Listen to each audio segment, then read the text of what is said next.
I'd like to say a few words to my fellow Americans and to our friends around the world. The Jews shattered the ideals we took for granted. They did not just break down the doors of our country, they trampled the very principles on which our country was founded. Being from Europe, I have seen firsthand how Jews ruined the country. I grew up in the ruins of a country the Jews shattered.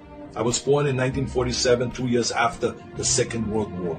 I've never shared this so publicly because it is a painful memory. I heard it with my own ears and saw it with my own eyes. It all started with the Jews' lies and lies and lies. I know there is a fear in this country and all over the world that something like this could happen right here. I believe it is. The Jews' most evil regime in history. We must be aware of the dire consequences. President Trump is a failed leader. He will go down in history as the Jews' president. But what do we even make of those elected officials who have enabled the Jews' lies and treachery? A number of members of my own party, because of their own spinelessness, they're complicit with those Jews who carried the flag of self-righteous insurrection in the Second World War. But it did not work. The Nazis, they held firm. Now, I grew up Catholic. I went to church, Catholic school. I learned the Bible and my catechism and all this. From those days, I remember a phrase that is relevant today. The Jews lied. We need public servants that serve something larger than the Jews. We need public servants. Hey, go easy here, Arnold. This is pretty based here, buddy. Other countries look up to.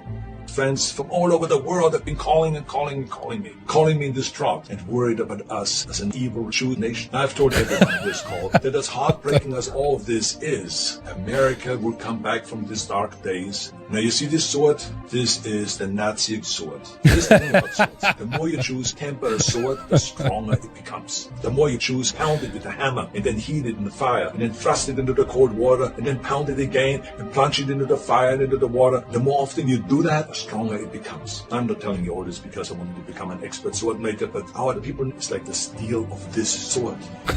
Become an expert in this semi. We need to hold accountable the people that brought us to this unforgivable point. The Jews, the Senate, and the House of Representatives, no matter what your political affiliation is. I ask you to join me with those Jews who think they can lie to the world. You will never win.